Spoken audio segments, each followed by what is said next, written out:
नमस्कार एसटीभी च्याटमा यहाँलाई हार्दिक स्वागत छ। म हुँ प्रकाश गिरी।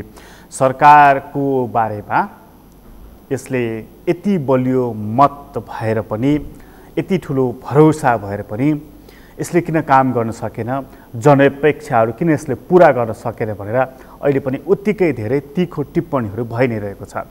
सरकारसँग करिब 2/3 मत रहेको छ र यति बलियो सरकार जसले चुनावमा जाँदाखेरि जति आश्वासनहरू दिएका थिए त्यसको एक अंश पनि पूरा गर्नको लागि यसलाई किन कठिन भइरहेको छ भन्ने बारेमा सवालहरू उत्तिकै गरिरहेका छन् र असारे विकासको कुराहरू त भइ नै राखेका छन्। अर्थात् काम गर्ने मनोवृत्तिमा, शासकको प्रवृत्तिमा, ब्युरोक्रेट्सहरूको प्रवृत्तिमा कुनै फेरबदल नआएको कुरा अहिलेको चर्चाको शिखरमा रहेको विषय रहेको छ। यसमाथि नेकपाको आन्तरिक किचलोले पनि सरकारलाई काम गर्न कठिन भइरहेको छ भन्ने अर्को बहसको विषय बढी नै रहेको बेलामा सरकारलाई साँच्चीकै काम गर्न चाहँदाखेरि अल्झाउने बिल्झाउने तत्त्व के छ र उसले डेलिभरी चाहिँ वास्तवमा किन दिन सकिरहेको छैन र यो दिन नसकिरहेकै बेलामा प्रधानमन्त्रीले 17 साल दोहोऱ्याउने प्रयास यहाँनिर भइरहेको छ भनेर अभिव्यक्ति दिइसकेपछि अब हाम्रो व्यवस्थामाथि नै ग्रहण लाग्न खोजेको हो त यो सवाल पनि खडा भएको छ। आजको अङ्कमा हामी यसबारेमा अलि बढ्ता बहस गर्नेछौँ। हामीसँग कुराकानीको लागि यति बेला स्टुडियोमा हुनुहुन्छ साझा विवेकशील पार्टीका एकजना वरिष्ठ नेता मुमाराम खनाल। तपाईलाई स्वागत छ। धन्यवाद। दर्शकहरूलाई नमस्कार। सरकारको बारेमा चाहिँ थरीथरीका टिप्पणीहरू छन्। त्यसमध्येको प्रमुख टिप्पणी भनेको चाहिँ त्यत्रो आशा जगाएर आएको सरकारले त्यसको एक अंश त पुरा गरिदिया भए हुन्थ्यो नि जनताको चाहनाको भनेर टिप्पणी मध्येको नि मूल टिप्पणी यो पाउँछु म। तपाईँलाई यो टिप्पणी चाहिँ कति सही लाग्छ? त्यो त स्वाभाविक नै भयो, किनकि डेलिभरी भएकै छैन। नभएपछि त जसले 2/3 बहुमत सहितको सरकार बनाएर यी सबै कुराहरूलाई चाहिँ हामी डेलिभरी गर्छौँ भनेर जानुभएको र त्यो दाबी गर्नुभएको र उहाँका घोषणापत्रमा पनि ती कुराहरू अभिव्यक्त भएका छन् हैन। हिजो मान्छेहरूले केही चिज छुट दिइरहेका थिए भने सरकारलाई, त्यो सरकारको मुख्य काम चाहिँ संविधान निर्माण, राजनीतिक एजेन्डाहरूको सेटलमेन्टको कुरा थियो हैन। पोलिटिकल एजेन्डाहरू अथवा चाहिँ राजनीतिक मुद्दाहरूको जुन व्यवस्थापन हो, त्यो राजनीतिक व्यवस्थापनले जनताहरूमा चाहिँ आक्रोश त थियो, तर राजनीतिक व्यवस्थापन कसरी जान्छ भनेको हुनाले जो ओपिनियन बिल्डरहरू भनौँ, विचार निर्माणकर्ताहरू, सरकारलाई आलोचना गर्ने अरू धेरै फ्याक्टरहरू छन्, सिभिल सोसाइटीवाला, मिडियावाला हैन। यी सबै कुराहरू के थिए भन्दाखेरि सरकारले पहिला यो राजनीतिक व्यवस्थापनमा अल्झेको छ, त्यसपछि मात्रै डेलिभरीका कुरा उठाउँला भनेर बसेको थियो। वास्तवमा त्यो जुन अपेक्षा चाहिँ जनताको हो, त्यो अपेक्षा चाहिँ यो 2/3 बहुमत सहितको सरकारले पुरा गर्छ भन्ने जुन थियो, त्यस कोणबाट चाहिँ जुन सरकारप्रतिका असन्तुष्टिहरू हुन् ती चाहिँ झन् 1 वर्ष भइसकेपछि 1 वर्षसम्म उहाँहरूले के भन्नुभयो भने हामी आधार निर्माण गर्दैछौँ भन्नुभयो। तर त्यो आधार निर्माण गरेको कुराहरू पनि देखिन्छ। आधार निर्माण चाहिँ कुनै भूमिगत हुँदैन कि त्यो आधार निर्माण के भइरहेछ त, कहाँनिर के भइरहेछ भन्ने कुरा देखिन्छ। त्यो छ्याङ्गा तपाईँ हाम्रो नाममा आँखाले हेर्दाखेरि देखिन्छ ल एकदमै नागरिकको जुन चाहिँ एकदमै एउटा तल्लो तहमा बसेको चाहिँ जो एकदमै श्रमजीवी चाहिँ नागरिक छ, त्यो तहले चाहिँ आधार निर्माण भएको नदेख्ला, तर एउटा तहले, समाजको चाहिँ एउटा तहले त त्यो देख्नु पर्यो नि हैन। नीति निर्माताहरूले देख्नु पर्यो। तपाईँले हेर्दाखेरि चाहिँ त्यो एउटा आधार निर्माण भएको देख्नु भएको छ, कम्तीमा एउटा पर्खाल बनेको देख्नु भएको छ? होइन, मैले देखिनँ। 1 वर्षमा हामीले आधार निर्माण गऱ्यौँ, अब त्यो देखिन्छ, अब त्यो परिणाममा देखिन्छ भनेको भन्ने 6 महिना हुन लाग्यो। त्यो भनेकै 6 महिना हुन लाग्यो, 6 महिना भइसक्यो। भन्नुहोस् न, तपाईँ फागुनबाट त्यो भन्न थालेको सरकारले अब हामीले आधार निर्माण गऱ्यौँ डेलिभरीको लागि हैन, अब डेलिभरी हुन सुरु हुन्छ भन्यो हैन। तर हामीले चाहिँ 100 दिन पर्ख्यौँ। 100 दिनको बिचमा पनि मलाई व्यक्तिगत रूपमा भन्नुहुन्छ नि मलाई विश्वास थिएन, किनभने यसले जहाँबाट सुरुवात गर्नुपर्छ त्यो सुरुवात नगरेको हुनाले कमसेकम मलाई त विश्वास थिएन हैन, यो सक्दैन। किनकि यसले आधार निर्माण गर्ने भनेको कुन तहबाट सुरु हुन्छ भन्ने कुरा हामी पछि छलफल गरौँला। यो डेलिभरी किन सकेन भन्ने कुरा हैन। त्यसपछि हामी चाहिँ बिस्तारै अनि चाहिँ उसका दाबीहरू जो उसले दाबी गरिरहेछ, ती दाबीहरू कति निरर्थक छन् र कति झुटा छन् भन्ने कुरामा हामी चाहिँ फेरि आउँला। त्यो भनेको मतलब यसको सुरु यसले जहाँबाट गर्यो, कामको सुरुवात जहाँबाट गर्यो त्यहाँबाटै तपाईँलाई विश्वास थिएन कि यसले गरी खान्छ भन्ने कुरा? छैन। भनेको एउटा उखान्छ नि, खुट्टी देख्दै चाल पायो भने त्यो ठाउँमा तपाईँ पुगिसक्नु। एकदम। तपाईँले कम्तीमा के आशा गर्नुभएको थियो? यो 2/3 नजिकको बहुमत भएको सरकारले यति त गर्ला, साह्रै धेरै अविश्वास गर्दा गर्दै पनि होइन, मैले आशा गरेको चाहिँ एक दुईवटा कुराहरू थिए जस्तो होइन। त्यसमा चाहिँ मुख्यतया चाहिँ के थियो भन्नुहुन्छ भने एउटा त यो जुन अस्थिरताबाट आक्रान्त मुलुक थियो सरकार चाहिँ गिर्नेर बनाउने, यो चाहिँ अब कमसेकम रोकिएला, एउटा चाहिँ त्यो पनि पोजिटिभै होला होइन, किनकि त्यसमा दिन प्रतिदिन सांसदहरू अल्झिरहनु परेन। सुरुको आशा यो थियो, सुरुको आशा यो थियो।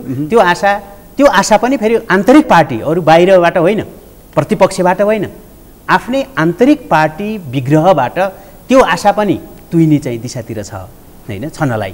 र अर्को चाहिँ मलाई चाहिँ के लागिरहेको थियो भने यसले अनावश्यक जुन राजनीतिक हस्तक्षेप छ थुप्रो ठाउँहरूमा होइन, त्यसमध्ये सबै ठाउँमा त होइन, किनभने उहाँहरूका जुन चाहिँ वर्गीय सङ्गठनहरू छन् र त्यो वर्गीय सङ्गठनमा रहेका अधिकांश चाहिँ नेता र कार्यकर्ताहरू जो उनीहरूले कुनै पनि काम नगरिकन एउटा राजनीतिक पार्टीमा लागेर मात्रै पालिन्छन् होइन, कमसेकम त्यो तहबाट एक दुईवटा संस्थाहरू जस्तै स्वास्थ्यलाई, शिक्षालाई त्यहाँबाट अलिकति मुक्त गर्छ कि, मुक्त गर्ला कि, त्यो अलिकति निकाल्छ कि, त्यो पनि मैले चाहिँ त्यसमा मेरो एउटा आशा हो। र अर्को एउटा आशा चाहिँ मेरो के हो भन्दाखेरि नेपालको चाहिँ वैदेशिक सम्बन्धमा चीन र भारतको जुन चाहिँ चाइना कार्ड र इन्डिया कार्ड धेरै नै नेपालको पोलिटिक्समा चल्छ, यसमा कमसेकम निरपेक्ष हुने दिशातिर त्यसमा थोरै आशा चाहिँ, थोरै चाहिँ प्रगति सुरुवातका दिनहरूमा थोरै प्रगति देखिन सुरु गरेको थियो। तर त्यो पनि सकिसक्यो, किनभने नेपाल अनावश्यक चाहिँ अरू किचलहरूमा फस्दै गयो र नेपालको चाहिँ फरेन पोलिसीलाई जुन ढङ्गले निरपेक्ष भएर हेर्नुपर्छ र त्यसका चाहिँ एक्सपर्टहरूलाई होइन, उनीहरूको चाहिँ नीतिमा आधारित राजनीतिक मुभ मात्रै, पोलिटिकल पार्टीले डिप्लोमेसीको काम गर्दैन के, उसले डिप्लोमेटहरूको सजेसनलाई निरपेक्ष भावले त्यसलाई ग्रहण गर्छ र त्यसको स्वामित्वलाई निरपेक्ष भावले ग्रहण गर्छ र राजनीतिक क्रियाकलापहरूमा काहीँ पनि त्यो उत्ताउलोपन चाहिँ देखाउनु, त्यति मात्रै हो पोलिटिसियनहरूले गर्ने। उनीहरू आफूले कुटनीति गर्दै हिँड्ने होइन। महेन्द्रको हामीले के भन्छौँ भने राजा महेन्द्रको कुटनीति असाध्यै सफल मानिन्छ, तर त्यसको पोलिसी कसले बनाएको थियो, त्यसको चाहिँ भित्री पाटो कसको थियो? यदुनाथ खनालहरू थिए, भेषबहादुर थापाहरू थिए होइन। स्वयं महेन्द्रले भेषबहादुर थापालाई चाहिँ अमेरिका पढ्न गएको बेलामा, भ्रमणको बेलामा भेटेर टिकट समेत काटिदिएर नेपाल बोलाए। त्यसमाले कुनै पनि पोलिटिसियनले जब एउटा स्कलर भेट्छ होइन, त्यसपछि एउटा रिजल्टको लागि चाहिँ त्यसको लागि चाहिँ मेन पावर त चाहियो नि, दक्षता त चाहियो नि। त्यस कारणले हो व्यवस्थाको कुरामा जाँदाखेरि हामी अर्को कुरा गरौँला, तर महेन्द्रले किन रिजल्ट निकाल्न सके भन्ने कुरा त तपाईँ चाहिँ यही उसको चाहिँ कुरा गरौँ हामी, त्रिभुवन राजपथकै ठ्याक्कै जति समयमा भनेको थियो नेपालकै इन्जिनियरले त्यो बेलाका, अहिले त त्यो बेलाका भन्दा कैयौँ क्यापेबल इन्जिनियरहरू छन्, तर किन रिजल्ट आउँदैन? किन चाहिँ 1 वर्षको बाटोलाई चाहिँ 10 वर्ष लाग्छ? किन आउँदैन भने हो पोलिटिक्सले अनावश्यक, जस्तै मेलम्ची हेर्नुहोस् न, किन चाहिँ मेलम्चीको हस्तक्षेप र त्यहाँबाट राज्य दोहन गर्ने र त्यसबाट भ्रष्टाचार गर्ने प्रयोजनका लागि त्यो हुन्छ के भनेको पोलिटिसियनमा जब त्यो लाभ लोभ मोह पर्छ त्यसपछि कामहरू हैन। राज्य दोहनमा जब चाहिँ पोलिटिसियनहरू लाग्छ, उनीहरूले चाहिँ भनौँ न पब्लिकले भनौँ पानी पँधेरोमा बोल्ने भाषा भने लुट्ने लुटतन्त्रलाई बढाउने भाषा नि के बोले एकदमै। त्यसैले आधार तयार भएनन् भन्ने कुरामा हामी चाहिँ जाँदै थियौँ। तपाईँलाई एउटा शब्द बडा गजबले प्रयोग गरिदिनु त्यो राजा महेन्द्रको हकमा चाहिँ पोलिटिसियनले चाहिँ स्कलरहरूलाई चिन्छ र आफ्नो लागि उपयुक्त म्यान पावर तान्छ,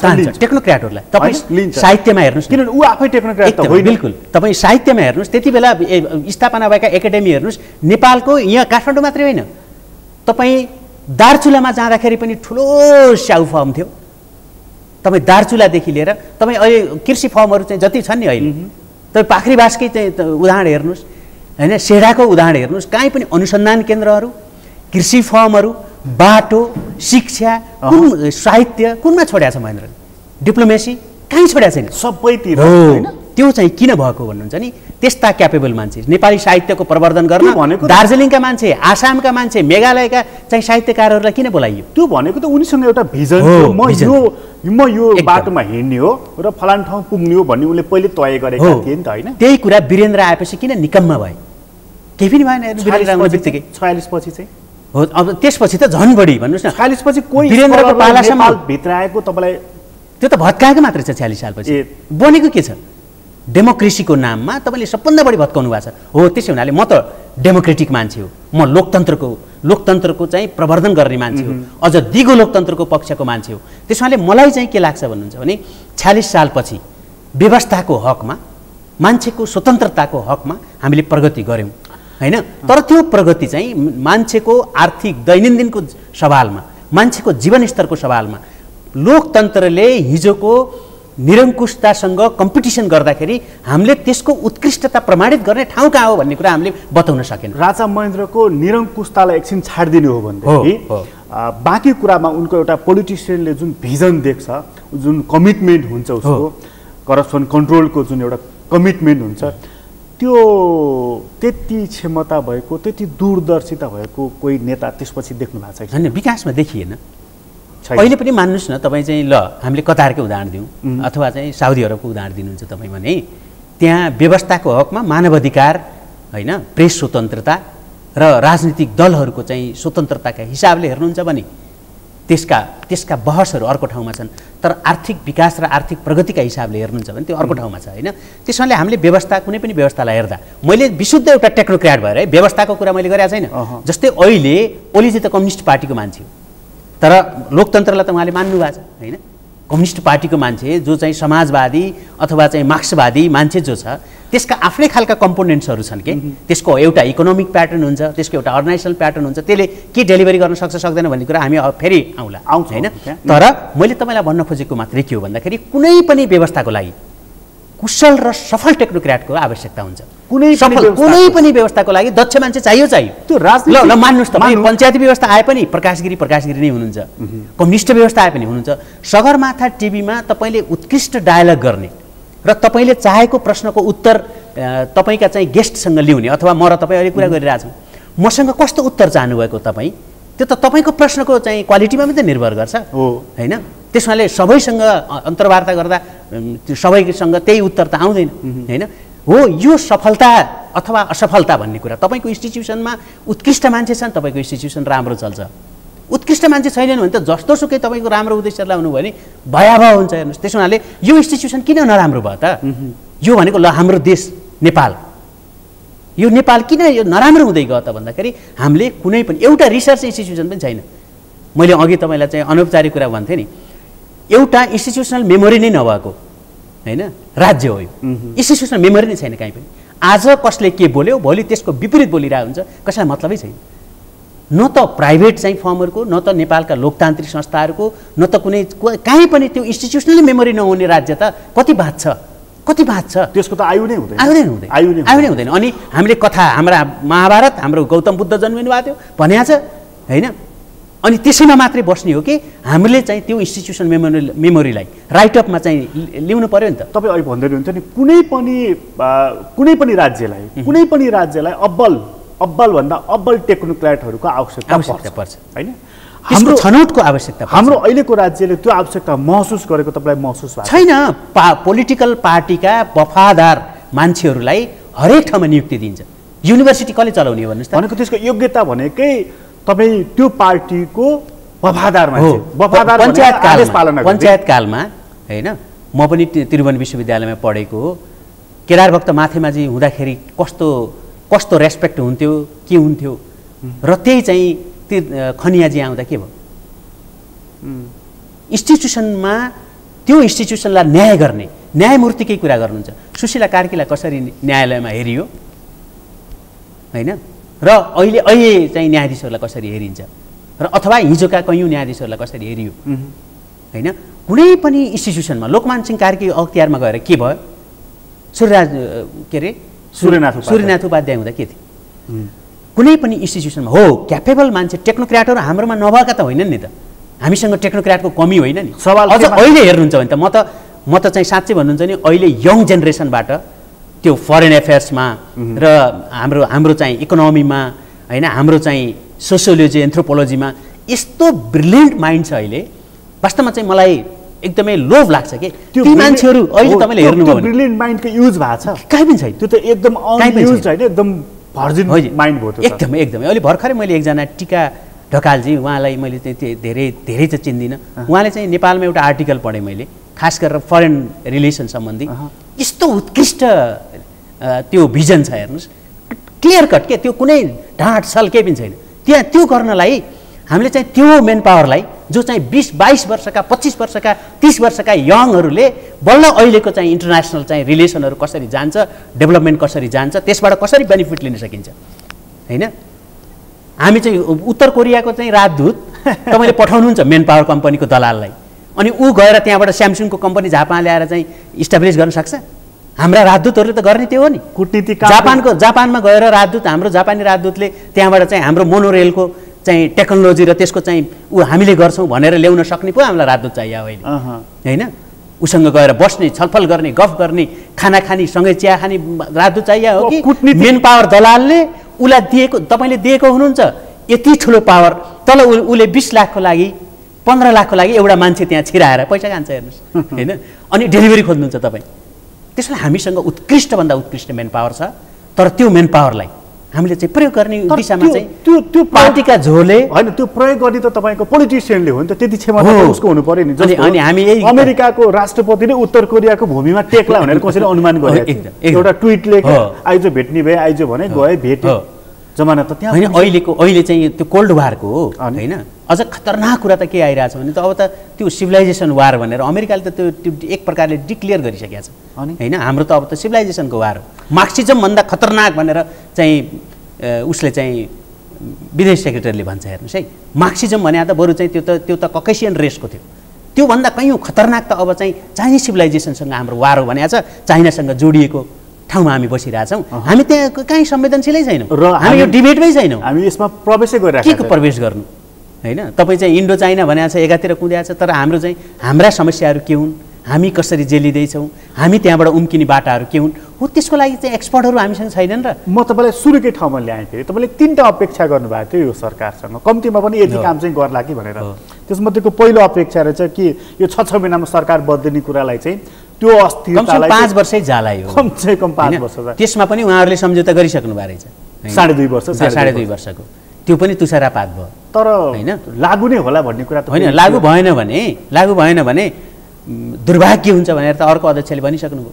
दुर्भाग्य हुन्छ भने के, पार्टी विभाजन हुन्छ, कङ्ग्रेससँग चाहिँ हामी मिलेर फेरि सत्ता बनाउँछौँ होइन भन्या हो क्या त्यो। र प्रधानमन्त्री भारत जानुको ठ्याक्कै त्यही दिनै पारे, उहाँले चाहिँ कसरी भन्नुभएको छ। यसका चाहिँ सङ्केतहरू दुर्भाग्यपूर्णै छन्।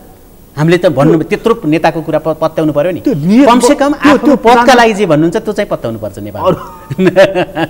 अरू नपत्यायो भने आफ्नो पदको चाहिँ लागि चाहिँ जो कुरा बोलिन्छ त्यो कुरा पत्याए हुन्छ। त्यो प्रधानमन्त्री भारत जाने दिन नै त्यो कुरा सार्वजनिक हुनु भनेको यो नियत हो कि संयोग हो? त्यो होइन, त्यो चाहिँ दुइटै हो। एउटा कुरा थ्रेट पनि हो होइन, अलिकति थ्रेटन दिएको पनि हो।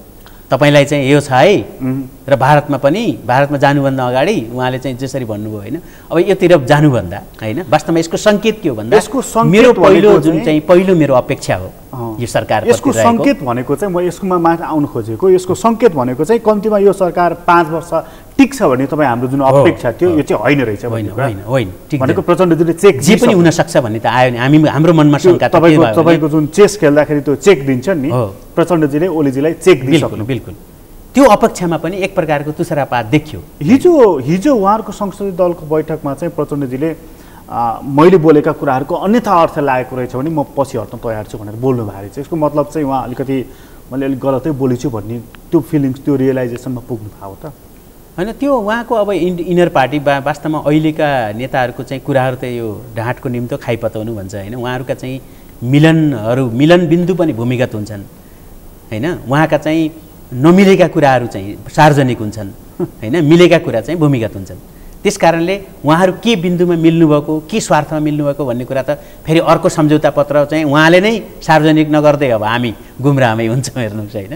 त्यसमा उहाँहरूका टिप्पणीहरू त्यति धेरै, सम्झौता पत्र पनि किस्तामा होइन, नेताहरूले त्यति धेरै तयारी गरेर र मेरो बोलीको इम्प्याक्ट के हुन्छ र म बोल्नु भनेको होइन। जस्तै गिरिजाप्रसादमा त्यो देखिन्थ्यो होइन, उहाँ चाहिँ अलिकति बोलिसकेपछि एउटा तयारी गरेर अब त्यो कदम मैले चाल्छु नै भनिसकेपछि बल्ल बोल्नुहुन्थ्यो होइन। गिरिजाप्रसादमा त्यो देखिन्थ्यो, तर अहिलेका नेताहरूमा त्यो देखिन्न। उहाँहरू चाहिँ यस्तो विपरीत कुरा बोल्नुहुन्छ अनि त्यो चाहिँ पत्रिकाले बङ्गायो भन्नुहुन्छ र अर्को दिन त्यसको विपरीत कुरा बोल्नुहुन्छ। वास्तवमा पत्रकारहरू स्मार्टै छन् नेपालमा है, स्मार्ट नै छन् हो। उनीहरू राजनीतिक पार्टीबाट बढी प्रभावित भएको कारणले त्यसको पक्ष अथवा विपक्षमा आउनु एउटा कुरा होला, तर पत्रकारहरू स्मार्ट नै छन् र उनीहरूले के भने के सङ्केत गरे हो यो भन्ने कुरा पहिल्यैदेखि नै त्यसलाई चाहिँ अलिकति फलो पनि गरिरहेको हुन्छ त्यति बुद्धि छ। तर अब कतिपय चाहिँ अब नेताले नै लेखाउने पनि छन्। त्यो त अब खल्तीबाट यसरी लिएर यो चाहिँ न्युज हो है भन्ने सञ्चार मन्त्री पनि भयो नि त यो देशमा। त्यस कारणले यहाँ नेताको कुरा पत्रकारले, पत्रकारको कुरा नेताले खोल्दै जाने हो भने त यत्रो ठुल्ठुलो महाभारतभन्दा ठुलो ठेली भन्छ, यतातिर प्रवेश नगरौँ। तर अब स्थिर सरकार भन्ने कुरा चाहिँ रहेन भन्ने कुरा चाहिँ तपाईँको मूल आशय हो होइन। त्यसमा आशंकाहरू आए, जानेर शङ्का गर्नु पर्दैन थियो होइन। जबकि प्रतिपक्षको पनि त्यो खालको क्लेम चाहिँ आउने सम्भावनै थिएन र यो सरकारलाई चाहिँ ठिक ढङ्गले चलाएको भए होइन र यही आफ्नै पार्टीभित्र विग्रह नआउने। म यही कुरामा आउँदै थिएँ, यदि प्रधानमन्त्रीले पार्टीभित्र पनि एउटा बैठकहरू राख्ने, छलफलहरू गर्ने, छलफलको निचोडहरूलाई लागू गर्ने, पार्टीभन्दा बाहिरको प्रतिपक्ष भयो, अन्य भयो, मिडिया भयो, तपाईँहरू जस्तो राजनीतिक दलहरूसँग पनि संवाद गर्दै के हो त कुरा भन्दै अगाडि जाने अवस्था बनेको भए यो पत्र सार्वजनिक गर्ने अवस्था आउँथ्यो कि आउँदैन थियो?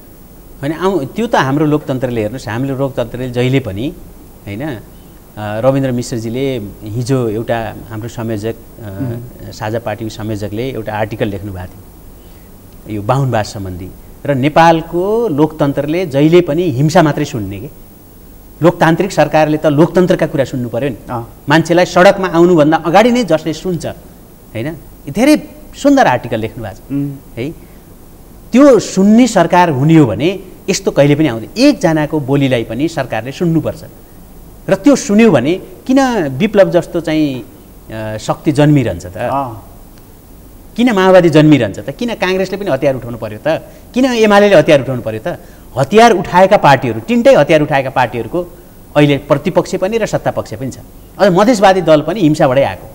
आन्दोलन जनआन्दोलन भने पनि मधेस आन्दोलन पनि ठुलो हिंसाबाट आएको। किन हिंसा गरे भन्दाखेरि राम्रोसँग भनेको सुन्दै हिंसा बाहेक जब कहीँ पनि सुनिँदैन त्यो राज्य नै हिंसक भयो क्या। अब त्यसमाले हिंसा बाहेक नसुनेपछि त लोकतन्त्रको के कुरा गर्नु? तर मैले एउटा कुरा नबुझेँ नि त, हिजोको शासकहरूले यसै गरी हिंसा नगरिकन सुनेनन् भनेर अहिलेकै प्रधानमन्त्री भनौँ झापा आन्दोलनबाट आउनु भएको, प्रचण्डजी भन्नुहोस् त्यो आन्दोलनबाट आउनु भएको होइन। बिल्कुल। त उहाँहरू किन सुन्नुहुन्न? हो यसको चाहिँ मलाई चाहिँ बडो एउटा घत लाग्दो एउटा उक्ति छ के। शङ्कर लामिछानेले अब्स्ट्र्याक्ट चिन्तन प्याज भन्ने एउटा चाहिँ फेमस किताब हो होइन, सानो तर चुटिला निबन्धहरू भएको। त्यहाँ एउटा एक ठाउँ के लेख्यो भने ईश्वरले चाहिँ शोखको लागि मान्छे बनायो होला, हुनसक्छ ईश्वरलाई शोख लायो मान्छे बनाऊ भन्यो र ईश्वरले मान्छे बनाएपछि मान्छेले ईश्वर चाहिँ पूजा गर्नको लागि बनायो के। पूजा गर्नको लागि चाहिँ बनायो। हाम्रा राजनीतिक दलहरूले पनि के गरे भन्नुहुन्छ भने यो मुलुक, यो समाज र मान्छेलाई चाहिँ मुक्ति दिनु पर्यो, राम्रो बनाउनु पर्यो, सुन्दर बनाउनु पर्यो, सभ्य बनाउनु पर्यो भनेर चाहिँ पार्टी बनाए होइन। अनि पार्टी बनाइसकेपछि के भयो त भन्दाखेरि त्यो एउटा उद्योग भयो के। अब त्यसैबाट सबै बाँच्नु पर्यो भन्ने बनाए। त्यसपछि त्यसले के गर्यो? मुलुकलाई धराशायी पार्यो, समाजलाई धराशायी पार्यो, व्यक्तिलाई पनि धराशायी पार्यो। वास्तवमा राजनीति पार्टीमा लागेका ती धेरै व्यक्तिहरू जो चाहिँ त्यही पार्टीमै लागेका कारणले आफ्नो जीवन चाहिँ बर्बाद बनाए।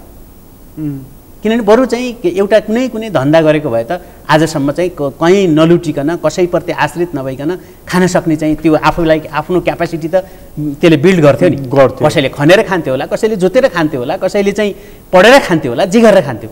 तर एउटा ठुलो पङ्क्ति राजनीतिक दलमा लागेपछि के भयो भने काम चोर भयो। काम नगरिकन कहाँबाट चाहिँ पैसा आउँछ भनेर मान्छेलाई ठग्ने चाहिँ धन्दामा लाग्यो कि।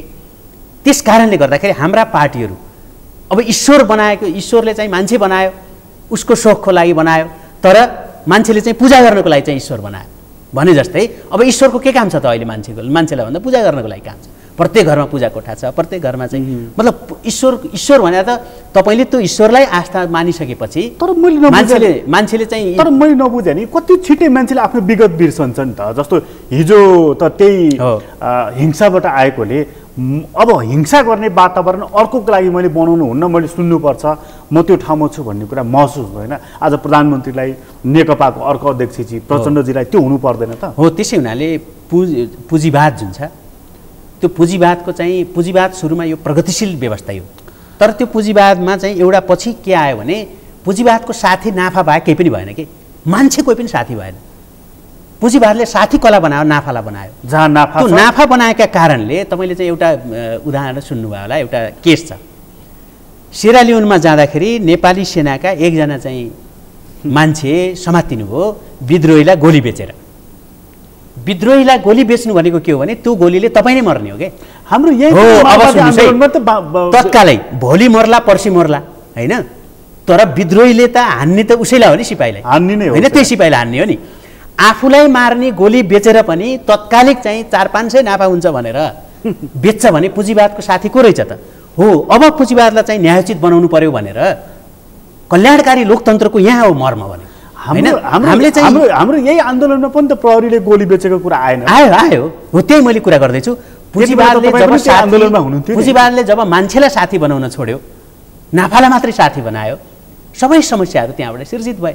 र समाजवादले त के बनाएको थियो भन्नुहुन्छ भने समाजवादले त न्यायपूर्ण समाजको कल्पना गरेको थियो, तर यति भीमकाय ब्युरोक्रेसी त्यो समाजवादभित्र बन्यो कि रसियन समाजवादी मोडल हो, जो संसारमा हामीले समाजवादी भन्न बित्तिकै कम्युनिस्ट समाजवाद हेर्ने भनेको त त्यही पिक्चर हेर्ने हो, जहाँ चाहिँ 98 जना सेन्ट्रल कमिटीका मान्छे मारिए होइन।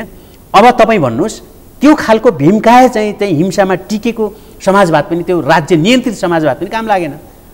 अब चाहिँ के हो त भन्दाखेरि, हो अब चाहिँ हामीले यो अहिले हामीले चाहिँ जो डेलिभरी गरेन भन्ने कुरामा हामी पछि आउँला भनेको थियो नि, हो त्यहाँनिर हामी प्रवेश गरौँ जस्तो लाग्छ। अब यति कुरा गरिसकेपछि सायद हाम्रा चाहिँ श्रोताहरूलाई, हाम्रा दर्शकहरूलाई पनि अब चाहिँ यसको सैद्धान्तिक तहमा प्रवेश गर्दाखेरि अलिकति बुझिएला पनि। र म के भन्छु भने डेलिभरी गर्नको लागि 3वटा तहबाट हामीले चाहिँ काम गर्नुपर्छ। नम्बर 1 तह के हो भन्दा त्यो सैद्धान्तिक अथवा चाहिँ वैचारिक तह हो। त्यो वैचारिक तहमा आज नेकपा कहाँ छ त? उसले करेक्सन गर्ने कहाँ हो त भन्दा सबैभन्दा पहिले त राज्य नियन्त्रित समाजवादको दस्तावेज बोकेको पार्टी छ अहिले पनि त्यो छ। उसका सम्पूर्ण अवयवहरू तपाईँले हेर्नुभयो भने हाम्रो व्यवस्था लोकतान्त्रिक व्यवस्था छ होइन, हाम्रो चाहिँ संसदीय व्यवस्था छ। संसदीय व्यवस्थामा आफ्नै प्रकारका लोकतान्त्रिक संस्थाहरू छन्, त्यहाँ न्यायालय छ होइन, त्यहाँ चाहिँ व्यवस्थापिका छ, त्यहाँ कार्यपालिका छ। त्यो कार्यपालिका अन्तर्गत पनि थुप्रै अर्ध स्वायत्त अथवा स्वायत्त संस्थाहरू छन् होइन, जस्तै विश्वविद्यालयहरू छन्। अब त्यो विश्वविद्यालय अन्तर्गतका कयौँ रिसर्च गर्ने नार्क जस्ता होइन, नास्ट जस्ता संस्थाहरू छन् जो अलिकति स्वायत्त चाहिँ आफ्नो दायरालाई चाहिँ राखेका छन्। यी सबै कुरामा राजनीतिकरण कसरी भएको छ भन्दाखेरि राज्य नियन्त्रित समाजवादी ढङ्गले, त्यो चाहिँ मैले काङ्ग्रेसलाई पनि त्यही भन्छु, उसले पनि त्यस्तै गरेको छ। उसले पनि जुन प्रजातान्त्रिक समाजवाद भन्छ, तर उसले पनि त्योभन्दा फरक गरेका थिएन। नेकपाले के गर्यो त भन्दाखेरि राज्य नियन्त्रित समाजवाद जस्तै पार्टीको भागबण्डामा पार्टीले कब्जा गर्ने, न्यायालय कब्जा गर्ने, कार्यपालिका कब्जा गर्ने, कर्मचारी तन्त्र कब्जा गर्ने, सबै अङ्गहरू कब्जा गर्ने हो। यो के हो भने यो गैर लोकतान्त्रिक, रिजल्ट नआउने, यो सैद्धान्तिक तहबाट 200 वर्ष अगाडिको मार्क्सिजममा जुन गलत कुराहरू थिए त्यो मार्क्सिजमलाई प्रयोग गर्ने क्रममा मार्क्सिजममा गलत थियो म भन्दिनँ, त्यसको सैद्धान्तिक आधार त्यति गलत छैन जो अहिले चाहिँ व्याख्या गरिन्छ। त्यहाँ पनि धेरै कुरा त समाजको विकाससँगै ल्याकिङ भयो होला, यसमा चाहिँ योग्य मानिसहरू राखेन भन्ने हो। त्यसैले म सैद्धान्तिक तहको कुरा के गर्दैछु, नेकपाले सबभन्दा पहिला के गर्नु पर्यो भने अझै पनि समाजवादमा जानको लागि भनेर आफ्ना कार्यकर्ताहरू, आफ्ना चाहिँ नेताहरूलाई सबै चाहिँ डेमोक्रेटिक इन्स्टिट्युसनलाई कब्जा गर्ने चाहिँ जुन दृष्टिकोण छ त्यो दृष्टिदोषबाट पहिला मुक्त हुनु पर्यो। र उसले वैचारिक तहमा के भन्नु पर्यो भने मार्क्सिजम भनेको हामीले चाहिँ जुन अहिले लोकतान्त्रिक पद्धतिका, लोकतान्त्रिक प्रक्रियाका, लोकतान्त्रिक व्यवस्थाका आधारभूत कुराहरूलाई हामीले मान्छौँ भनेको छ नि, त्यसमा चाहिँ उहाँहरूले चाहिँ आवधिक निर्वाचन मान्छु भन्नुभएको छ, वुमेन राइट्सको कुरा मान्छु भन्नुभएको छ, जुडिसियरी जो चाहिँ स्वतन्त्र न्यायालयको कुरा मान्छु भन्नुभएको छ।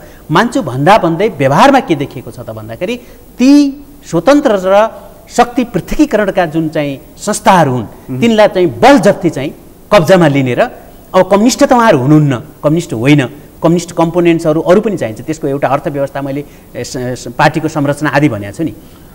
अब हामी के जाउँ भने सैद्धान्तिक तहमा उहाँहरूले के भन्नु पर्यो भने मार्क्सवाद लेनिनवाद जस्तो होइन, लेनिनवाद र माओवाद भनेको मार्क्सवादभन्दा फरक कुरा हुन्। त्यो राज्य व्यवस्थाको चरित्रै फरक हो, त्यसको अर्थव्यवस्थै फरक हो होइन, त्यो जाने बाटो नै फरक हो। एउटा सैद्धान्तिक रूपमा त्यहाँ क्लियर हुनु पर्यो। हामीले अबको बाटो हाम्रो भनेको लोकतान्त्रिक बाटो हो, लोकतान्त्रिक बाटो हो, हो। त्यो लेनिनवादी ढाँचाबाट त्यो जाँदैन र लोकतान्त्रिक हो। मूल्य मान्यता हो, हामी पालना गर्छौँ र ओलीलाई धेरै पावर चाहिँदैन।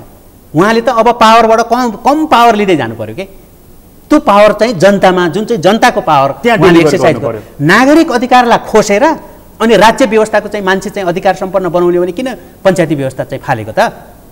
त्यो त चाहँदै थियो नि, नागरिक अधिकारलाई खोसेर एउटा शासक शक्तिशाली बन्ने सत्ता चाहेको हामीले।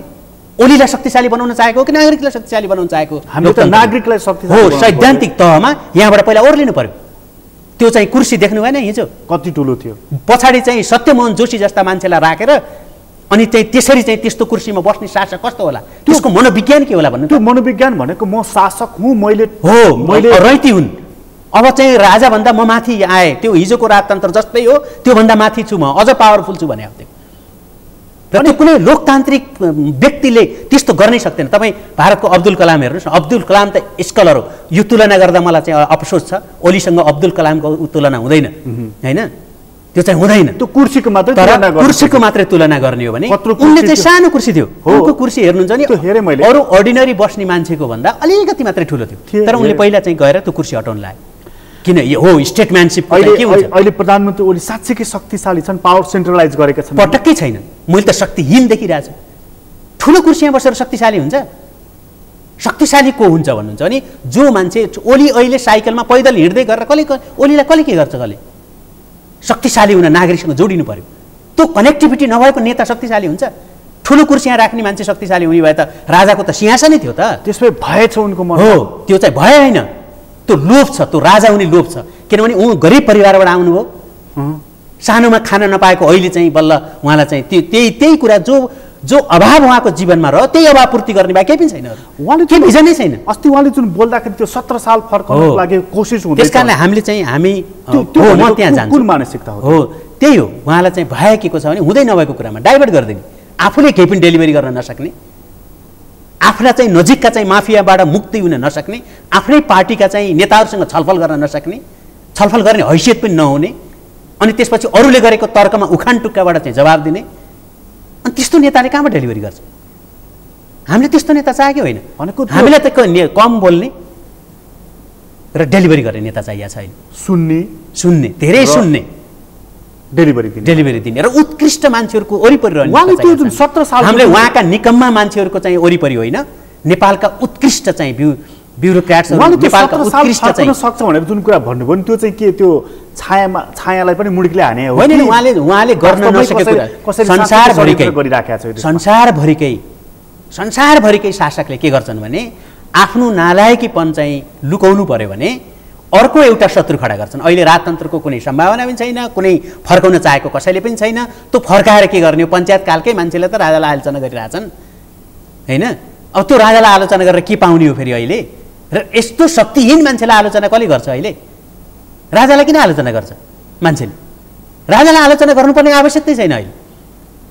तपाईँले आफ्नो नालायकीपनलाई लुकाउनको लागि एउटा कृत्रिम शत्रु चाहिँ खडा गरिदिएर अनि चाहिँ आफ्नो ध्यान डाइभर्ट उता गरिदिने के, त्यो स्याल हुइया मात्रै हो होइन। उताको चाहिँ स्यालले कुखुरा लो भनेर चाहिँ अनि यतातिर चल्ला टिप्ने होइन। अब यो चाहिँ चिलले कुखुरा लगेको होइन केही पनि, हेर्नुहोस्। त्यसैले अब हामी दोस्रो तहमा, यो पहिलो कुरा भयो, सैद्धान्तिक तहमा उहाँहरू पहिला ओर्लिएर त्यो चाहिँ त्यो लेनिनवादको दङदङीबाट ओर्लिएर, त्यो कथित मार्क्सवादको चाहिँ दङदङीबाट उहाँहरूले अपनाएको मार्क्सवाद पनि होइन, त्यहाँबाट ओर्लिएर उहाँहरू चाहिँ जब सैद्धान्तिक रूपमा हामीले चाहिँ अपनाएको व्यवस्था, यो व्यवस्थाले चाहिँ दिएका अधिकारहरू के हुन् र यो व्यवस्थामा कहाँबाट चाहिँ हामीले उत्कृष्टता खोज्न सकिन्छ भन्ने कुरामा केन्द्रित रहेर उहाँहरू चाहिँ त्यो हिजोको ह्याङओभरबाट चाहिँ उत्रिएर आउनु पर्यो। यो सैद्धान्तिक कुरामा अलिकति विप्लव पनि यसमा जोडिन्छ। सैद्धान्तिक कुरा त्यही हो, त्यो त उहाँले विप्लवजीले चाहिँ अवलम्बन गरेको पनि संसारभरि असफल भएको। 1970 पछि संसारभरि कहीँ पनि दुईवटा मात्रै परिणाम आएका छन्। त्यो परिणाम एउटा भनेको त्यहीको व्यवस्थासँग सम्झौता गरेर एउटा सत्तामा अवतरण हुने र अर्को भनेको राज्य सत्ताको दमनबाट सकिने। यी दुईवटा बाहेक कुनै परिणाम आएकै छैन। विप्लवको शक्तिको स्रोत के हो? हिंसा मात्र।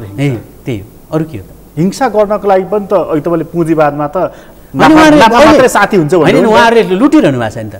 स्कुल चन्दा माग्नु भएको छ, अर्कोलाई चन्दा माग्नु भएको छ, नभए चाहिँ पिट दिन्छु भन्नुभएको छ। यही त हो नि शक्तिको स्रोत। शक्तिको स्रोत हिंसा हो, अरू के छ? यो जनताको साथ आस्था होइन। के को जनताको आस्था हुन्छ? त्यस्तो व्यवस्थासँग जनताको चाहिँ यत्रो माओवादी जत्रो आन्दोलनले त केही पनि दिन सकेन, अनि विप्लवको चाहिँ हिंसाले दिन्छ त, परिणाम दिन्छ त? त्यसले दिँदैन। म यसो हेरि नदिँदाखेरि पनि किन त्यो प्रति आकर्षित हुन्छ त मान्छे भन्दा तपाईँले सल्युसन दिनुभएको छैन। तपाईँले डेमोक्रेटिक कुरा सुन्नुहुन्न होइन? जसले जुन डेमोक्रेटिक सरकारले यो सत्ताले उब्जाएको हिंसा हो त्यो विप्लवले भन्दा बढी। एउटा व्यक्तिले त क्राइम गर्छ हेर्नुहोस्, राज्य सत्ताले त्यसलाई चाहिँ नियन्त्रण गर्ने काम त राज्य सत्ताको हो नि। त्यसलाई वार्तामा ल्याएर हो राजनीतिक कुरा हो भने राजनीतिक ढङ्गले वार्तामा ल्याउनु पर्यो, होइन अपराधिक कुरा हो भने अपराधिक ढङ्गले चाहिँ त्यसलाई हल गर्नु पर्यो, भन्नु पर्यो नि पहिला यो अपराधिक गतिविधि हो भन्नु पर्यो कि चाहिँ यो राजनीतिक गतिविधि हो। राजनीतिक गतिविधि हो भने निर्वाध रूपमा बोलाएर चाहिँ छलफल गर्नु पर्यो। त्यसैले मैले हो यो विप्लवलाई हिरो त बनाइदै छैन होइन, त्यो पनि बनाउने मान्छेहरू छन्, त्यो पनि होलान् होइन। यस्तो कुरामा त तपाईँ चाहिँ खेल्ने मान्छे अरू पनि त खेलाडी छन् नि, खेलाडी एउटा मात्रै त हुन्न नि, विप्लव मात्रै खेलाडी त होइन, अरू पनि खेलाडी होलान्, राष्ट्रिय खेलाडी पनि होलान्, अन्तर्राष्ट्रिय खेलाडी पनि होलान्। हो हामीले जब त्यो ग्राउन्ड तयार गरिदिन्छौँ नि, तपाईँले फुटबल ग्राउन्ड बनाइदिनु भएको छ भने फुटबल खेल्न त को आउँछ छिमेकीहरू हेर्नुहोस्, दोस्रोमा होइन? अब बल पनि राखिदिनु भएको छ, ग्राउन्ड पनि बनाइदिनु भएको छ, अनि आउँछ नि हेर्नुहोस् त्यहाँ त मान्छे लात्ताले हान्ने त यता बाटोमा हिँड्नेले पनि हान्दिन्छ, गोल भए हुन्छ नभए पनि मतलब बलै फुटे पनि उसलाई। त्यसैले हामी चाहिँ यो सैद्धान्तिक तहको दोस्रो बुदामा आउँ, त्यो सैद्धान्तिक तहबाट उहाँहरू चाहिँ क्लियर हुनुभयो यो एउटा संसदीय व्यवस्था हो, संसदीय व्यवस्थामा शक्ति पृथकीकरणका आफ्ना चाहिँ यो सिद्धान्त अनुसारका इन्स्टिट्युसनहरू छन्, ती इन्स्टिट्युसनहरूमा राजनीतिक हस्तक्षेप हुन्न, हामीले डेलिभरी गर्नको लागि त्यसका जुन चाहिँ सीमाहरू छन् त्यसलाई भत्काउनुहुन्न भन्नुभयो भने अनि बल्ल नीतिगत तहमा चाहिँ आउने हो। त्यो सैद्धान्तिक अलमलले उहाँहरूलाई नीतिगत तहमा आउन दिएकै छैन। अब नीतिगत तहमा आउँदाखेरि के हो भन्नुहुन्छ भने नीतिगत तहमा आउँदाखेरि जब तपाईँले त्यो गर्नुहुन्छ, त्यो गर्न बित्तिकै एउटा विश्वासको त आधार तयार गर्ने भने त्यो हो। त्यसपछि के हुन्छ भने उत्कृष्ट मान्छेहरू, ती मान्छेहरू त्यो नीति बनाउनको लागि चाहिँ तपाईँ ल्याउनु पर्यो। हामीलाई कुन नीतिगत तहमा हामीले कहाँ सुधार गर्नुपर्ने छ र त्यो चाहिँ बल्ल राजनीतिक पार्टीले पोलिटिकल एजेन्डा भन्छ, त्यहाँ चाहिँ तपाईँको उत्कृष्ट स्कलरहरू होइन मानिसहरू चाहियो। हाम्रो अब नीतिगत तहमा हामीले के भन्यौँ भने हाम्रो पहिलो काम हाम्रो देशको शिक्षा सुधार्ने हो भन्ने नीति हुनसक्छ। शिक्षाभन्दा पहिला स्वास्थ्य सुधार्ने होला, अथवा चाहिँ होइन हाम्रो सार्वजनिक यातायात सुधार्नु पर्यो होइन। हामीले चाहिँ अब जब हामीले नीतिगत तहमा चाहिँ हाम्रो प्रायोरिटी हो र राष्ट्रिय गौरव चाहिँ यहाँबाट चाहिँ आसिर्जित हुन्छ, 1 2 3 यी तीनटा चाहिँ राष्ट्रिय गौरव हुन्। 5 वर्षसम्म हामीले राष्ट्रिय गौरव आयोजनामा खर्च गर्नुपर्छ। नीतिगत कुरामा आउँछ यी धेरै कुराहरू। म त्यसको एक्सपर्ट पनि होइन। मैले चाहिँ के हो भने पोलिटिकल्ली हामीले चाहिँ डेलिभरी गर्नको लागि ती 3 तह जानुपर्छ भन्ने मेरो मोटो कुरा के हो भने सैद्धान्तिक तहबाट जब तपाईँ नीतिगत तहमा आउनुहुन्छ, त्यो नीतिगत तहको काम सकिएपछि तपाईँ अपरेसनल तहमा जाँदा केही संरचनागत सुधारका कुराहरू आउँछन्। त्यो भनेको संरचनागत सुधारमा के आउँछ तेस्रो तह हो यो नीतिगत तहपछि। अब संरचनागत सुधारमा के आउँछ भने सबभन्दा पहिले त तपाईँले सैद्धान्तिक रूपमा त्यो कुरा करेक्सन गरिसक्नुभयो भने तपाईँको संरचना कस्तो छ अहिले लेनिनवादी सङ्गठनात्मक ढाँचा छ। तपाईँले जति पनि तपाईँका पार्टीका कार्यकर्ताहरू जुन निकम्मा कार्यकर्ताहरूले चाहिँ निकम्मा कर्मचारी तन्त्रलाई ध्वस्त पारेका छन्, निकम्मा चाहिँ शिक्षक र प्राध्यापकहरूले शैक्षिक संस्था समाप्त पारेका छन्, तपाईँका निकम्मा कर्मचारीहरूले शैक्षिक संस्थाहरू चाहिँ के अरे हस्पिटलहरू चाहिँ तपाईँका चाहिँ पार्टीका डाक्टरहरूले समाप्त पारेका छन्। पार्टीका डाक्टर भन्दैछु है म। अनि तपाईँका चाहिँ निकममा चाहिँ नपढ्ने विद्यार्थीहरूले विश्वविद्यालयका विद्यार्थीहरूको पढाइलाई धोका दिएका छन् हैन र पढ्ने विद्यार्थीहरूलाई डिस्टर्ब गरिरहेछन्। अनि तपाईँ यहाँबाट जो तपाईँका चाहिँ निकृष्ट मजदुरहरूले भनेको उहाँहरूको जति विङ्स छ विद्यार्थी भो नेपालका उद्योग धन्दाभित्र मजदुर भो सबै छ, ती सबै विङ्सहरूले चाहिँ डिस्टर्ब गरिराखेका छन्। डिस्टर्ब मात्रै होइन, त्यहाँभित्र सबैभन्दा व्यथित अहिले भर्खरै हायतमा सुन्नुहोस् है मैले भन्छु, हायत होटलमा हडताल हो। त्यो किन भन्नुहुन्छ भने त्यहाँका युनियनका मान्छे काम गर्न आउँदैनन्, निश्चित समय पनि आउँदैनन् र उनीहरूलाई तलब चाहिँ त्यो काम नगरेका दिनको पनि दिनुपर्छ भनेर हडताल हो। र सम्झौता के हुन्छ भन्दाखेरि तिनी मजदुरको पक्षमा हुन्छ। किन हुन्छ भन्नुहुन्छ नि काम नगर्ने मजदुरहरू त्यहाँभित्र मालिकसँग मिलेर दोहन गरिरहेछन्। सबभन्दा ठुला मजदुर नेताहरू सबभन्दा धनी किन भएको छन् थाहा छ तपाईँ? शालिग्राम जम्मर कटेल जस्ता धनी किन भए? मालिकसँग मिलेर। र उनीहरूका चाहिँ जसले उनीहरूका श्रीमतीहरू कसरी क्यासिनोको अहिले क्यासिनो सञ्चालकहरू छन्। अब तपाईँ भन्नुहोस्, म एउटा उदाहरण मात्रै दिएको, यस्तो काङ्ग्रेसको मजदुर पनि त्यही हो, एमालेको मजदुर पनि त्यही हो, अहिले प्रधानमन्त्रीकै सल्लाहकार हुन्छ उहाँहरूको पनि त्यही। अब मैले चाहिँ के भन्छु भने यो प्रकारको तपाईँ चाहिँ मजदुरहरूको शोषण गरेर मालिकसँग मिलेर मजदुर शोषण गर्ने त्यस्तो प्रकारको संयन्त्र किन चाहियो? जबकि हाम्रो ट्रेड युनियन राइटले के भन्छ भने कुनै पनि ठाउँमा जहाँ चाहिँ ट्रेड युनियन राइट प्राप्त गरेको छ, जहाँ चाहिँ सरकारले चाहिँ त्यहाँ गलत गर्यो भने त्यसलाई भने जति तलब दिएको छैन भने कारबाही हुन्छ, त्यहाँ मजदुर छ के। तर अनौपचारिक क्षेत्रमा उहाँहरू जानुहुन्न, किनभने त्यहाँबाट पैसा आउनु। मेरो घरमा भात पकाउने केटीलाई मैले कति तलब दिएको छु, कति उमेरकी छ, उसले के छ उसको चाहिँ समस्या, त्यहाँ चाहिँ मजदुर सङ्गठन जान्छ। कतिजना छन् अनौपचारिक क्षेत्रमा मजदुर, उहाँलाई डेटा थाहा छ। अनौपचारिक क्षेत्रमा भएका मजदुरहरूले त पैसा दिन्न, उसलाई त स्वयं त्यहाँ शोषणमा छ।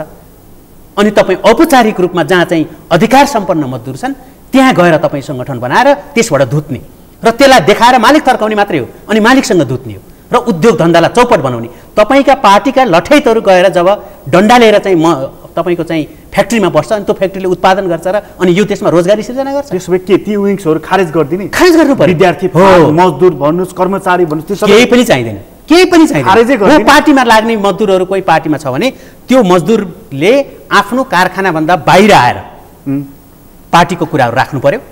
पार्टीमा राख्छ उसले, हो पार्टीले नै हामीले चाहिँ मजदुरहरूलाई चाहिँ दमन भयो, सारा भयो भने त राज्यका अरू संयन्त्र छन् त, राजनीतिक पार्टीले आफै गएर गरे भयो नि त।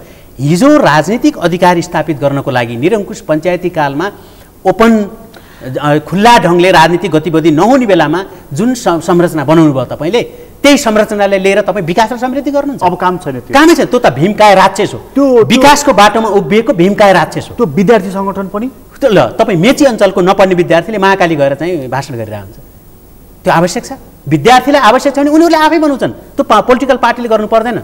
म 1987 मा म इन्डियामा आइएससी पढ्न गएँ र म बिएससी पढ्दाखेरि म पनि त्यहाँको चाहिँ इलेक्सनमा उठेँ, तर कहीँ पनि भर्टिकल अर्गनाइजेसन थिएन, किनभने भारतको लोकतन्त्रको इतिहास त लामो छ। कहीँ पनि भर्टिकल अर्गनाइजेसनै थिएन, त्यति बेलै थिएन। तपाईँ त यो त 46 सालपछि नै हटाउनु पर्ने कुरा थियो। तर हाम्रा चाहिँ नेताहरू त्यसको चाहिँ त्यो सङ्गठनमा चाहिँ रहेर त्यहाँ चाहिँ एउटा विध्वंस मचाएर अनि पार्टीका पदहरू लिन आउने हुनाले हामीले 46 सालपछि नै यो हटाउनु पर्थ्यो। तर हामीले चाहिँ त्यही बोकेर हिँड्यौँ। हेर्नुहोस्, अझै बोकिराखेका अहिलेसम्म बोकिराखेका छौँ। गणतन्त्रले ल्यायो भने आज त्यही चाहिँ उहाँहरूले चाहिँ त्यो सामन्तवादको साँच्चै भन्नुहुन्छ भने मार्क ब्ल्याक भन्ने चाहिँ एकजना मार्क ब्ल्याक भन्ने एउटा ठुला विद्वान अर्थशास्त्री पनि हुन्, इतिहासकार हुन् र राजनीतिशास्त्री हुन्, अर्थशास्त्री होइन राजनीतिशास्त्री हुन्। उनले चाहिँ फ्युडल सोसाइटी भन्ने किताब लेखे, 1000 पेजको दुईवटा भागै भाग दुई छ। युरोपियन सोसाइटीमा कसरी चाहिँ सामन्तवाद इमर्ज भयो भन्ने विषयमा उनको चाहिँ निचोड के हो भन्दाखेरि सामन्तवाद टिक्ने भनेको त्यो फौजी संरचनामा हो के। फौजी संरचना बनायो त्यसले, र त्यो फौजी संरचनालाई पाल्नको लागि चाहिँ राज्यका ठुला ठुला जागिरहरू, जागिर भनेको खेतहरू के होइन, सामन्तहरू बनाइदिने र राज्य सत्ताको पहुँच चाहिँ जहाँ जहाँ छैन त्यसलाई चाहिँ त्यो तेरो राज्य हो भन्ने, तर केन्द्रीकृत राज्य चाहिँ यता राजाको हुन्छ। अनि तपाईँले चाहिँ सामन्त नवसामन्त भन्ने त पद हुने, हेर्नुहोस् ती पदै थिए के हो। त्यो फौजी संरचनाको लागि यो त फौज हो, कर्मचारी फौज हो, एउटा चाहिँ आर्मी युनिट हो क्या त्यो। विद्यार्थी भनेको एउटा आर्मी युनिट हो, सामन्तवाद बाँच्ने हो त्यहाँबाट। अनि तपाईँले भन्नुहुन्छ हामी गणतन्त्र ल्यायौँ, सामन्तवाद बचाउनको लागि सबभन्दा बढी कम्युनिस्ट पार्टीले सामन्तवाद बचाइरहेछ। सामन्तवाद बचाउनको लागि आफ्नो स्ट्रक्चरलाई उसले के बनाएको छ भने, र काङ्ग्रेसले पनि त्यो सामन्तवाद बचाइरहेछ। तरुण दलको हामी गठन गऱ्यौँ र केन्द्रीय समिति अधिकांश केमा बस्छ भने विद्यार्थी सम्मेलन गर्ने कि नगर्ने, तरुण दलको सम्मेलन गर्ने कि नगर्ने, मजदुरको सम्मेलन गर्ने कि नगर्ने, अध्यक्ष अर्कालाई गर्ने, यसैमा झगडा भएर हेर्नुहोस् उहाँहरूको अधिकांश समय बित्छ। त्यसो हो भने अब यो काङ्ग्रेसको कुरा नि गरियो, कम्युनिस्टको कुरा नि गरियो। अब त्यस भएदेखि हाम्रो संविधानमा त समाजवाद उन्मुख भनेर लेखिया छ हैन। अब तपाईँले भनिहाल्नुभयो त्यो फौज रहेसम्म सामन्तवाद रहिरहन्छ। सामन्तवाद उहाँहरूले त्यो त अझ झन् संस्थागत गर्दै राख्नु भएको छ उहाँहरूले। हो, मैले अन्तर्विरोध यही देखेँ के। तपाईँ लोकतान्त्रिक चाहिँ पद्धति र प्रक्रिया अन्तर्गत संसदीय व्यवस्था भन्नुहुन्छ, उहाँहरूको सम्पूर्ण चाहिँ सिद्धान्त लेनिनवादमा आधारित चाहिँ राज्य कब्जा गर्ने नीतिमा आधारित छ। त्यहाँको अन्तर्विरोध पहिला खोल्नु पर्यो। नीतिगत तहमा उहाँहरूका पार्टीका झोलेहरू, उहाँहरूका पार्टीका समर्थकहरू हैन, म क्षमा चाहन्छु, त्यो पार्टीमा लाएर पनि कुनै सक्षम मान्छे पनि हुनु होला उहाँ बाहेक। ल उहाँ पार्टीमै लाए पनि ल सक्षम मान्छे पनि एक आध हुनु होला, तर मलाई लाग्छ के भने सक्षम मान्छेले त्यो पार्टीकै आधारमा कुनै टेक्नोक्र्याट छ भने त्यसले डेलिभरी गर्न सक्दैन, किनभने उसले पार्टीको व्हिप मान्नुपर्ने हुन्छ। अब हामी यो डेलिभरीको कुराबाटै आइपुग्या हो, हामी यो 3 तहमा। अब तपाईँले यो जुन डेलिभरी दिन सक्नु भएन भने नि, जस्तो यो कार्यभार त अहिले सरकारमा छ नि त, कार्यकारी त ऊ हो नि त, यो गणतन्त्र हो, अहिलेको सरकार ठिक छ त। अब कन्क्लुजनमा जाउँ होइन, कन्क्लुजनमा के भयो, सैद्धान्तिक अलमल त्यसलाई चाहिँ क्लियर गर्नु पर्यो, सैद्धान्तिक वैचारिक अलमल, नीतिगत समस्याहरू र त्यसमा रहने टेक्नोक्र्याटहरू र अपरेसनल लेभलमा पोलिटिकल पार्टी र राज्य सत्ता, त्यो स्टेट क्राफ्टको पनि कुरा हो। स्टेट क्राफ्टको संरचनाका सुधारमा हाम्रो कर्मचारी तन्त्र हेर्नुहोस् तपाईँ, जसले कहिल्यै पनि सर्भिस दिन्न, त्यसले सर्भिस दिनको लागि बनेकै होइन, त्यो सर्भिस दिनको लागि त्यो सामन्तवाद बचाउनको लागि जुन रिक्रुटमेन्ट हुन्थ्यो, मैले अघि नै भने त्यो एउटा फौज जुन बनाइन्थ्यो, त्यो फौजले अहिले राज्य दोहन गर्ने मात्रै हो, उसको काम डेलिभरी दिने। मैले सबै कर्मचारी 1 लाख कर्मचारीहरू चाहिँ देशको साँच्चै माया गर्नुहुन्छ होला, भ्रष्टाचार गर्नुहुन्न होला, त्यो अपवाद हो। मैले टोटल संरचना के भने 50% चाहिँ ल्याटरल इन्ट्री दिनुपर्छ। अबको संरचना भने अब त्यसो हो नि, मैले जुन अघि भने नि, यति मलाई कम्प्लिट गर्न दिनुहोस्। एउटा चाहिँ पार्टीको संरचनाका सुधारको कुरा गर्दा हामीले त्यो भीमकाय चाहिँ राज्य दोहनकारी चाहिँ संयन्त्रलाई पहिला चाहिँ त्यो संरचनाबाट पार्टीबाट निकाल्नु पर्यो र राज्य सत्तामा के गर्नु पर्यो भने हाम्रो टेक्नोक्र्याट जस्तै सेनाको सङ्ख्याको कुरा छ, पुलिसको सङ्ख्याको कुरा छ, त्यत्रो सङ्ख्या हामीलाई चाहिएकै छैन होइन। र अर्को कुरा के हो त भन्दाखेरि तपाईँले सभ्य समाज बनाउनुहुन्छ नि, स्वतः चाहिँ हाम्रो सैन्य सङ्ख्या कटौती भइहाल्छ कि त्यो पैसा हामीले अर्को ठाउँमा लगाउन सक्छौँ। र अर्को कुरा चाहिँ सभ्य मुलुक बनाउनको लागि चाहिँ हाम्रो टेक्नोक्र्याटहरूलाई चाहिँ 50% ल्याटरल इन्ट्रीमा लानुपर्छ र अहिलेको चाहिँ संरचनाबाट यो आन्तरिक बढुवाबाट त्यसलाई चाहिँ गर्नै हुन्न र 50% हामीले आउटसोर्सिङ गर्नुपर्छ। जबसम्म हामीले आउटसोर्सिङ गर्दैनौँ राम्रो मान्छे आउनेवालै छैन। हेर्नुहोस्, आउटसोर्सिङबाट मात्रै तपाईँले चाहिँ बल्ल कम्पिटिसनको युग सुरु हुन्छ र हाम्रा चाहिँ युवाहरू जो अहिले कुनै भविष्य देख्दैनन्, यो देशमा कुनै भविष्य देख्दैनन्, राजनीतिले त्यो भविष्य देखाउने ठाउँमै छैन। त्यस हुनाले तपाईँले त्यो बनाउन बित्तिकै अब तपाईँले चाहिँ क्वालिटी हेर्नुहोस् न, केही योग्य अफिसरहरू अहिले मैले यो फरेन अफेयर्स चाहिँ मिनिस्ट्रीमा होइन, हाम्रो चाहिँ परराष्ट्र मन्त्रालयमा केही एकदम क्यापेबल यङ पुस्ताका केटाकेटीहरू देख्छु म। त्यो किन त्यहाँ गएछन् भन्नुहुन्छ भने फरेन अफेयर्सबाट अलिकति भविष्यमा चाहिँ त्यहाँबाट त्यो ब्युरोक्रेसीबाट नै एम्बेसडर हुने जुन छ नि हाम्रो चाहिँ त्यो 50% आकर्षणले गर्दा होइन मानिसहरू त्यहाँ प्रवेश गरिरहेको छ। अब तपाईँ चाहिँ कहीँ सपना चाहिँ सबैतिर मारिदिने अनि चाहिँ पार्टीका झोले बाहेक को जान्छ त्यहाँ, अरूलाई त त्यो एक्सेसै भएन नि। होइन, म सचिव भएर जब चाहिँ तपाईँको पार्टीको नासुसँग हात मोल्दै मेरो सचिव चाहिँ थमौती गरिदिनु पर्यो न, लौ न मन्त्रीलाई भन्नु पर्यो। मैले आफै देखाएको छु, हेर्नुहोस्, सचिव मन्त्रीसँग हजुरभन्दा फाइल लिएर गएछ अनि त्यो नासु गएर झ्याप्प मिलाएर कमरेड भन्छ प्रधानमन्त्रीलाई, अनि त्यो सचिवले काम गर्छ? त्यसको मोरल कहाँ डाउन हुन्छ? हाम्रा सचिवले काम गर्न नसक्ने कारण अब यस्तो कुरा लिएर अब कि त राजनीति पार्टीमै लागेको सचिव हुनु पर्यो, नत्र तपाईँ चाहिँ आफ्नो इन्टिग्रिटी पनि जोगाउँछु भन्ने सचिव त रामेश्वर कनाल जस्तो हुन्छ। हेर्नुहोस्, सक्दैन बस्न। अब अन्त्यमा अब यस्तो खालको अवस्था, तीनवटा कुरा तपाईँले जुन गर्नुभयो, यो तीनवटा कुरा नहुँदाखेरिसम्म डेलिभरीको सम्भावना छैन भनेर छैन। अनि हामीले त संविधानमा त समाजवाद उन्मुख भनेर लेखेका छौँ र यो लोकतान्त्रिक गणतन्त्र छ, सङ्घीयता छ, यसलाई जोगाउनु पर्ने, कार्यान्वयन गर्दै लैजानु पर्ने अभिभारा छ, पुरा हुन्छ त होइन। अब सङ्घीयताकै कुरा लिउँ, हेर्नुहोस् है, अहिले कम्युनिस्ट पार्टीकै मुख्यमन्त्री 6 जना छन्, 1 जना बाहेक होइन। 6 जनै मुख्यमन्त्रीको पोखरा भेलाले के भनेको थियो भन्नुहुन्छ भने पावर डिभोल्युसन भएन। पावर डिभोल्युसन नभएको कसले गर्दा हो? प्रधानमन्त्रीले गर्दा हो। उहाँमा 2/3 बहुमत सहितको प्रधानमन्त्री बाहेक अरू कुरा किन राख्नु पर्यो? उहाँले सम्पत्ति शुद्धिकरण आफै राख्नु भएको छ, राष्ट्रिय अनुसन्धान आफै राख्नु भएको छ होइन, हुँदाहुँदै चाहिँ पर्यटन मन्त्रालय समेत आफै राख्नु भएको छ। आफ्नै मतलब पावर सबैभन्दा पहिले त के हो भने पावरफुल मान्छे कहिले हुने हो भने जब सम्पूर्ण जनताले, सम्पूर्ण नागरिकले, जनता पनि नगरौँ, हामी त गणतन्त्रपछि नागरिक भएको छौँ होइन, सम्पूर्ण नागरिकले के गर्छ भन्दाखेरि त्यो नागरिक अधिकार बढेको महसुस गर्छ, तब मात्रै आफ्नो शासन, आफ्नो शासक, आफ्नो नेताको पनि पावर बढेको बल्ल अनुभूति गर्छ। ल तपाईँले भन्नुहोस्, अहिले भारतमा कतिजना प्रधानमन्त्री भयो मलाई याद छैन, तर कहिले पनि प्रधानमन्त्री नभएका महात्मा गान्धीको नाम किन याद छ र आजको 500 वर्षपछि महात्मा गान्धीको बारेमा कुरा भइरहनेछ। उनको पछाडि 1 लाख दलित र 1 लाख महिला किन पछाडि लागेका हुन्? त्यो लगौटी र लट्ठीको पछाडि त्यो नैतिक बल, त्यो अधिकार, त्यो नैतिक बल कसरी प्राप्त हुन्छ भन्दा ओलीको चाहिँ अहिलेका क्रियाकलापले जसरी प्राप्त हुन्छ। तपाईँ राहुल अनि यसले लोकतान्त्रिक मैले के कम्युनिस्टकै उदाहरण दिउँ, ल कम्युनिस्ट सरकारलाई कम्युनिस्टकै उदाहरण दिउँ। फिडल क्यास्ट्रोले 40 वर्षसम्मको सत्ता चलाउँदाखेरि पनि एउटै ड्रेस लाए खाकीको। उनले ड्रेस सिलाउन नसकेर हो। त्यसको म्यासेज के हो भन्दाखेरि नि तपाईले जुन व्यवस्थाको परिकल्पना गर्नुहुन्छ तपाईको व्यवहारसँग त्यो कुरा जोडिएन भने त्यसले त्यो डेलिभरी कसरी दिन्छ? तपाईले सबै तपाईका गतिविधिहरू उहाँको भ्रमण दलमा सुन तस्कर जान्छन्, उहाँको चाइना भ्रमणमा चाहिँ शिक्षा माफिया जान्छन्, अनि शिक्षा सुधार गर्छु भनेर बताउँछ कसैले? बताउँदैन हेर्नुहोस् हैन। त्यसैले मैले भन्न खोजेको के हो भने डेलिभरीको कोडबाट उहाँहरूले जुन तहबाट आफ्नो चाहिँ रिफर्म गर्नु पर्थ्यो त्यहाँ नगरेको हुनाले मैले नपत्याएको कारण त्यही हो। किनभने मलाई चाहिँ क्यान्सर छ कि छैन भन्ने कुरा डक्टरले पत्ता लगाउने हो, अरूले भन्दिएर हुँदैन त। सामान्य मान्छेले त के हेर्छ भने ठिकठाकै देख्छ के मान्छे, राम्रो देख्छ। ए होइन खाइरहनु भएको छ, बोलिरहनु भएको छ, हिँडिरहनु भएको छ, अनुहार पनि चम्किलै छ, यी सेतो सर्ट लाउनु भएको छ भन्ला। तर मेरो चाहिँ कहिलेसम्म त्यसले काम गर्छ भन्ने कुरा डक्टरले ठ्याक्कै भनिदिन्छ। यति समयसम्म बाँच्नुहुन्छ त्यसपछि जानुहुन्छ भन्छ। तपाईँले हेर्दाखेरि अन्त्यमा एकदम अन्त्यमा सोधे सरकारको स्वास्थ्य कस्तो छ? राजनीतिकर्मी भावनाले राजनीतिकर्मी चिन्नुहुन्छ नि त। अनि सरकारको स्वास्थ्य चाहिँ क्यान्सरयुक्त छ र सरकार चाहिँ सरकारलाई बचाउने हो भने अब केमो नदिकन हुँदैन। अब त्यो केमो विप्लवले जस्तो केमो म दिन सक्दिनँ, किनभने त्यो मान्छे नै मर्छ क्या, त्यत्रो त्यो स्तरको केमो होइन। तर केमो त दिनु पर्यो, बचाउनु पर्यो। हस्, तपाईँलाई धेरै धेरै धन्यवाद। हस्, थ्याङ्क यू। आदरणीय दर्शकबिन, तपाईँलाई पनि धन्यवाद। आज हामीले कुराकानी गऱ्यौँ मुमाराम खनालसँग। उहाँसँगको कुराकानी अहिलेलाई यति नै। एसटिभी च्याटबाट म प्रकाश गिरीलाई बिदा दिनुहोस्। सगरमाथा टेलिभिजन हेर्दै गर्नुहोला। नमस्कार।